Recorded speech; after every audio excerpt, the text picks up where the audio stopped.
ونعوذ بالله من شرور أنفسنا ومن سيئات أعمالنا من يهده الله فلا مضل له ومن يضلله فلا هادي له ونشهد أن لا إله إلا الله وحده لا شريك له ونشهد أن سيدنا ومولانا محمدا عبده ورسوله الذي أرسل إلى الناس كافة بشيرا ونذيرا وداعيا إلى الله بإذنه وسراجا منيرا أما بعد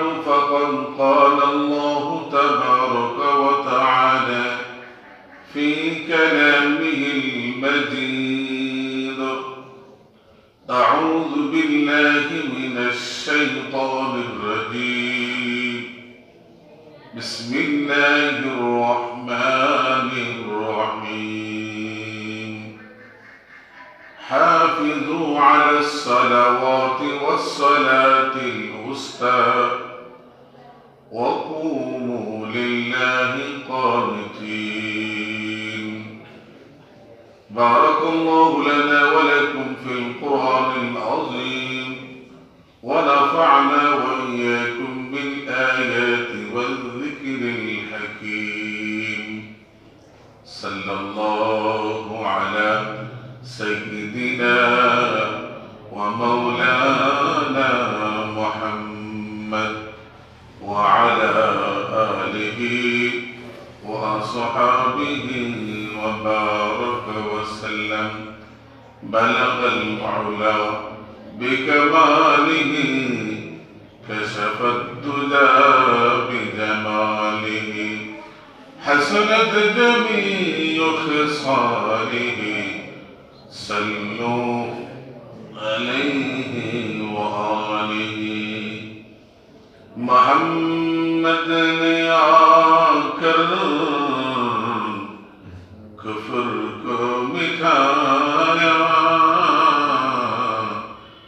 کفر کو مٹا کر صداقت پھیلایا بلغ المعلا بكماله كشف الدجى بجماله حسنت جميع خصاله صلوا عليه وآله يا سيد الجمال يا سيد البشر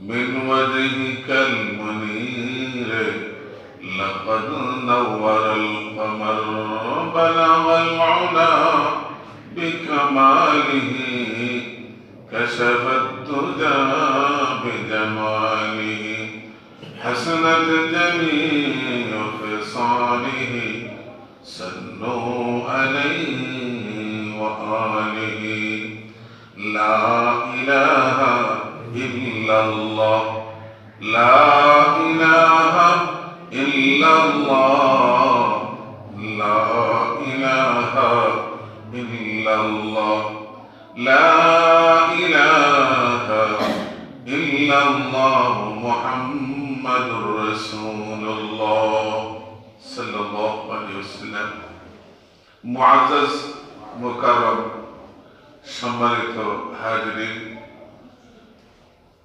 আল্লাহ পাক রব্বুল আলামিনের লক্ষ কোটি শুকরিয়া জ্ঞাপন করেছি আল্লাহ পাক রব্বুল আলামিন আমাকে আপনাকে হাজারো মানুষ থেকে নির্বাচন করে আল্লাহ আমাদেরকে পবিত্র শুক্রবার দিন জামে মসজিদের মধ্যে আসার বসার তৌফিক দান করলেন এর জন্য আমরা শুকরিয়া আদায় বলি আলহামদুলিল্লাহ। আমি আপনাদের সম্মুখে সূরাতুল বাকারার 138 নম্বর আয়াতে কারিমা তেলাওয়াত করেছি। উক্ত আয়াতের অংশকে সামনে রেখে নামাজের গুরুত্ব সম্পর্কে কিছু আলোকপাত করার জন্য চেষ্টা করবো। মা তৌফিক ইল্লা বিল্লাহ। আল্লাহ পাক রব্বুল আলামিন বলেন, হাফিজু আলাস সালাওয়াত ওয়াস সালাতিল উস্তা। হাফিজু আলাস সালাওয়াত, আল্লাহ বলেন সালাওয়াত শব্দটি বহু বচন। সালিউন থেকে মস্তজিদ হয়, তার অর্থ হলো বাঁকা গাছকে সোজা করা, অথবা সালাত শব্দরা as-সালাত শব্দরা সালাতুন থেকে মুশতাক নির্গত হয়েছে, তার অর্থ হলো সম্পর্ক। তাহলে সালাতের এক অর্থ হলো বাঁকা গাছকে সোজা করা, আর এক অর্থ হলো সম্পর্ক। তাহলে আয়াতের এই শব্দের সাথে কি সম্পর্ক আমরা বুঝে নিই। নামাজের মাধ্যমে আল্লাহ তাআলা তার বান্দা বান্দি বিশেষ একটা সম্পর্ক হয়ে যায়।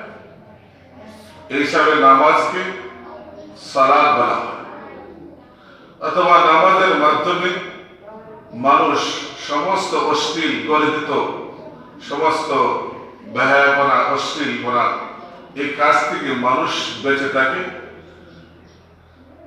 অশ্লীল এবং গর্হিত কাজ থেকে মানুষকে সোজা করে ফেলে, এই জন্য সালাতকে সালাত বলা হয়। আল্লাহ বলেন, হাফিজু আলাস সালাওয়াত। হাফিজু থেকে আমার তোমরা নামাজকে সমস্ত নামাজে তোমরা সংরক্ষণ করো। ওয়াস সালাতিল উস্তা, বিশেষ করে তোমরা সালাতে উস্তা তোমরা সংরক্ষণ করো। সালাতে উস্তা সম্পর্কে তাফসীরের কিতাবের মধ্যে প্রত্যেক নামাজের কথা এসেছে, তবে বিশেষ করে সালাতুল আসরের কথা গুরুত্ব সহকারে আলোচনা করা হয়েছে এবং তাফসীর কিতাবের মধ্যে সালাতুল উস্তার কথা এসেছে। আল্লাহ বলেন, তোমরা সমস্ত নামাজের সংরক্ষণ করো, বিশেষ করে সালাতুল উস্তার সংরক্ষণ করো। ওয়া কুমু লিল্লাহি কানিতিন, এবং তোমরা আল্লাহ তাআলার জন্য বিনয়ের সাথে দণ্ডবান হও। সালাতে উস্তা সম্পর্কে এত গুরুত্ব কেন? হাদিসের মধ্যে আছে, আল্লাহ রাসূল সাল্লাল্লাহু আলাইহি সাল্লাম বলেন, ইয়াউমাল খান্দাক, খান্দাকের যুদ্ধের সময়, হাবাসুনা সালাতিল উস্তা সালাতিল আসর মালা আল্লাহু বুয়ুতাহুম ওয়া কুবুরাহুম নারা। খান্দাকের যুদ্ধের সময় আল্লাহ রাসূল তার সাহাবায়ে কেরামকে নিয়ে এই যুদ্ধে ব্যস্ত থাকার কারণে আসর নামাজ সময় মতন পড়তে পারেন। এই জন্য তিনি বেঈমান কাফেরদের জন্য বদদুয়া করলেন, মালা আল্লাহু বুয়ুতাহুম ওয়া কুবুরাহুম নারা। আল্লাহ পাক রব্বুল আলামিন তাদের ঘর এবং কবর সম্মুখে জাহান্নামের অগ্নিকুণ্ডের দ্বারা আল্লাহ তাদের ভরপুর করে দেন। এই জন্য সালাত আসরের অত্যন্ত গুরুত্ব। অথচ আমাদের সমাজের মানুষের মধ্যে সালাতুল আসর এই নামাজের মধ্যে অত্যন্ত অবহেলা দেখা যায়। আমরা অনেকেই খেলাধুলায় অযথা গল্প গুজবে আমরা কাটিয়ে দিই, সময় মতন জামাতে নামাজ পড়তে পারি না। এটা অত্যন্ত দুঃখের বিষয়। হাদিস শরীফের মধ্যে আছে, আন ইবনে উমর রাদিয়াল্লাহু তাআলা أن رسول الله صلى الله عليه وسلم قال الذي تفوته صلاة العصر فكأنما أتر أهله وماله. أبو داود الشريف حديث 414 নম্বর হাদিস। আল্লাহ রাসূল বলেন, الذي تفوته صلاة العصر, যে ব্যক্তির সালাতুল আসর ফৌত হয়ে গেল, কাজা হয়ে গেল, فكأنما أتر أهله وماله, ওই লোকটা যেন নিঃস্ব হয়ে গেল। যেভাবে তার কোন ব্যক্তির যদি তার সম্পদ তার সন্তানাদি হারিয়ে ফেলে, যেরকম এই লোকটা নিঃস্ব হয়ে যায়। যে ব্যক্তি অবহেলা করে আসর নামাজ পড়ল না, ফৌত হয়ে গেল, সেই লোকটা যেন আল্লাহ তাআলার কাছে সে নিঃস্ব হয়ে গেল। তার যেন সন্তানাদি এবং সমস্ত সম্পদকে সে হারিয়ে ফেলল, বলে নাউজুবিল্লাহ। এই জন্য সালাতে আসরের অত্যন্ত গুরুত্বপূর্ণ। আমরা যেন খেলায় ধরায় এই সময়কে আমরা কাটিয়ে নেব। নামাজকে হেফাজত করব। নামাজকে হেফাজত করে লাভ কি? নামাজের হেফাজত না করলে ক্ষতি কি? নামাজের হেফাজতের সম্পর্কে আল্লাহ রাসূল বৃহৎ এক হাদিসের মধ্যে বলেন, عن عبد الله بن عمرو بن العاص عن النبي صلى الله عليه وسلم أنه ذكر الصلاة يوما فقال من حافظ عليها كانت له نورا وبرهانا ونجاة يوم القيامة ومن لم يحافظ عليها لم تكن له نورا ولا برهانا ولا نجاة وكان يوم القيامة مع قارون وفرعون وهامان وأبي بن خلف. مشكاة شريف الحديث আব্দুল্লাহ বিন আমর ইবনে আস রাদিয়াল্লাহু তাআলা আনহু থেকে বর্ণিত, আল্লাহ রাসূল সাল্লাল্লাহু আলাইহি ওয়াসাল্লাম বলেন, আন্নাহু যাকারা সালাহ, রাসূল আকরাম সাল্লাল্লাহু আলাইহি ওয়াসাল্লাম নামাজের কথা আলোচনা করেছিলেন। প্রসঙ্গে বলেন, মান হাফাজা আলাইহা, যারা নামাজের হেফাজত করবে, এই নামাজ তার জন্য কানাত লাহু নূরান ওয়া বুরহানান ওয়া নাজাতান, এই নামাজ তার জন্য কবরের মধ্যে আলো হবে, এই নামাজ তার পক্ষে দলিল হবে, এই নামাজ তাকে মুক্তি দিয়ে জাহান্নাম থেকে মুক্তি দিয়ে জান্নাতের অধিবাসী বানিয়ে দেবে। সুবহানাল্লাহ বলেন। ওয়ামান লাম ইউহাফিজ, আর যারা নামাজ যথাযথ হেফাজত করবে না, সংরক্ষণ করবে না, তাদের ব্যাপারে বিধি প্রদর্শন করা হয়েছে।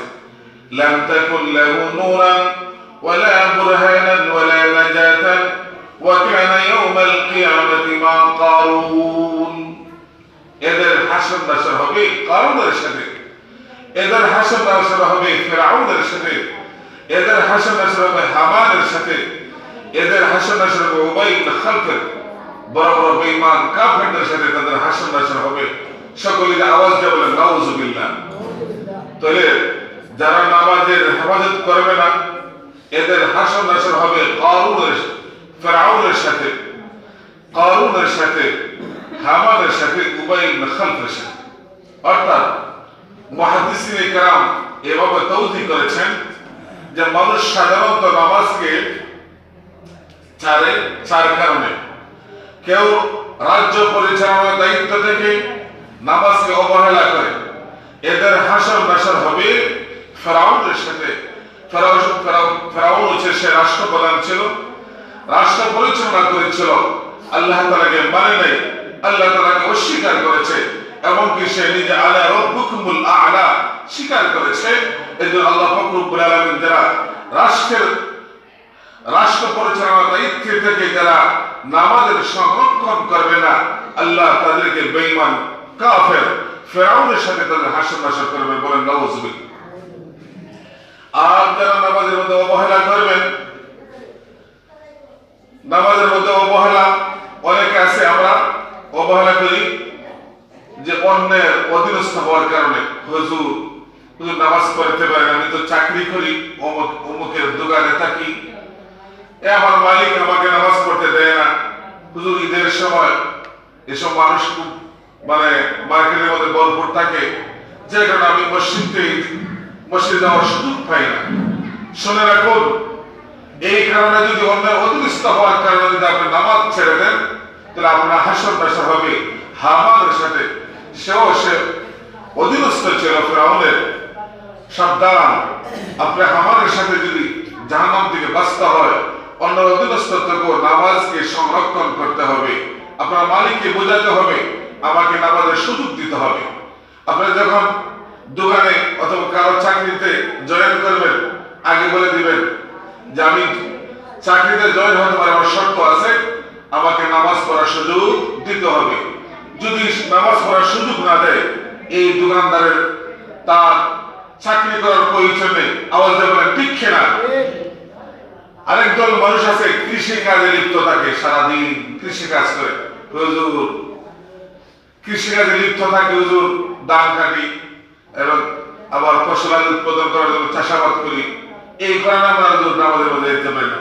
শুনে রাখুন, চাষাবাদের এই কথা বলে যারা নামাজ থেকে আপনার বিমুখ থাকেন, নামাজ পড়তে পারেন না, আপনাদের হাসান নাসর এবং উবাই ইবনে খালফের সাথে, বলেন নাউজুবিল্লাহ। আরেক দল মানুষ আছে যারা কারিগরি এবং হাতের শিল্পী কাজের মধ্যে লিপ্ত থাকার কারণে তারা নামাজের মধ্যে বুঝতে হতে পারে নাই। আল্লাহর রাসূল বলেন তাদের হাসান নাসর এবং কারুনের সাথে, একবার জোরে সরে বলেন নাউজুবিল্লাহ।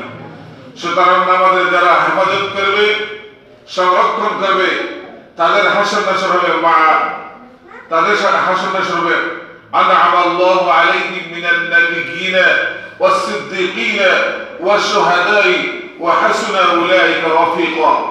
আর যারা নামাজের সংরক্ষণ করবে না, আমরা সাবধান হয়ে যাই, আমাদের হাসান নাসর বেঈমান কাফেরদের সাথে হবে।